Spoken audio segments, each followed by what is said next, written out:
Bagaimana masa depan karir politik Anies Baswedan setelah kalah di Pilpres 2024 kemarin? Kalau menurut saya, masa depan karir politik Anies Baswedan tidak pernah benar-benar berakhir di Pilpres 2024.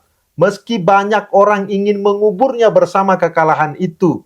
Tapi justru dari titik inilah pertanyaan besar itu muncul.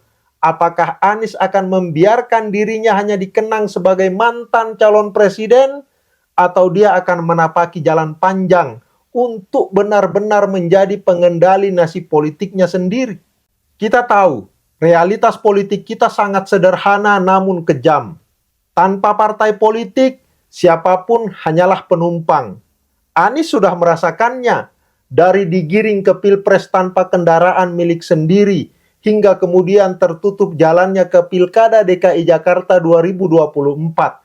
Karena semua tiket politik dikunci oleh elit partai.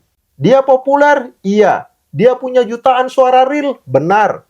Tetapi popularitas tanpa partai hanya seperti pedang tanpa pegangan. Tajam tetapi tidak bisa dikendalikan. Pertanyaannya, apa yang harus Anies lakukan? Ada beberapa jalur, tetapi hanya satu yang sungguh memberi kendali. Yang pertama, dia bisa mendirikan partai politiknya sendiri. Langkah ini memang mahal, melelahkan, dan penuh resiko. Tetapi tanpa itu, dia akan terus menjadi tamu di rumah orang lain. Partai adalah instrumen yang membuat gagasan bertahan, kader tumbuh, dan tiket kekuasaan tersedia kapanpun dibutuhkan.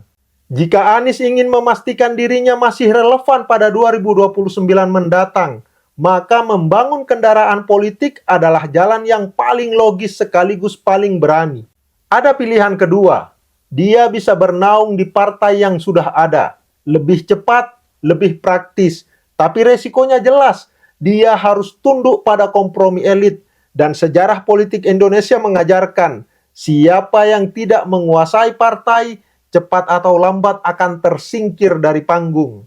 Ada pula opsi ketiga, yaitu menjadi penggerak gerakan sipil, think tank, atau ormas besar. Dari sana, Anies bisa menjaga posisi moral, menjadi guru bangsa, sekaligus mempersiapkan generasi penerus. Tapi mari jujur, strategi ini hanya membuatnya tetap relevan dalam wacana, bukan di kursi kekuasaan.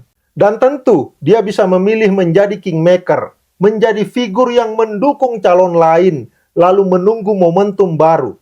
Namun sekali lagi, itu bukan peran pemimpin, melainkan peran pengiring. Sejarah membuktikan, pemimpin besar di negeri ini tidak sekedar mengandalkan popularitas. Ada Pak Prabowo, ada Pak SBY, Pak Surya Paloh. Semua menyadari bahwa kendaraan politik adalah darah dan daging perjuangan. Mereka membangun partai, mereka membina kader, dan mereka memastikan panggung selalu tersedia bagi mereka. Inilah pelajaran yang harus dipetik oleh Anies, bahwa politik bukan hanya tentang suara rakyat, tetapi juga tentang struktur kekuasaan yang mengorganisir suara itu. Kini, bola ada di tangan Anies. Dia bisa mengambil jalan panjang, melelahkan, dan penuh badai dengan membangun partainya sendiri. Jalan yang akan membuatnya benar-benar merdeka secara politik. Atau dia bisa memilih jalan pintas yang pragmatis, tetapi selalu membuatnya menjadi nomor 2 di hadapan para pemilik partai. Maka kesimpulannya jelas, masa depan Anies ditentukan oleh keberaniannya memutuskan apakah dia ingin tetap menjadi figur populer yang terus diperebutkan, tetapi tak pernah menentukan, atau menjadi pemimpin yang berdiri dengan kaki sendiri, berjuang dengan partainya sendiri, dan menuliskan sejarahnya sendiri. Thank you.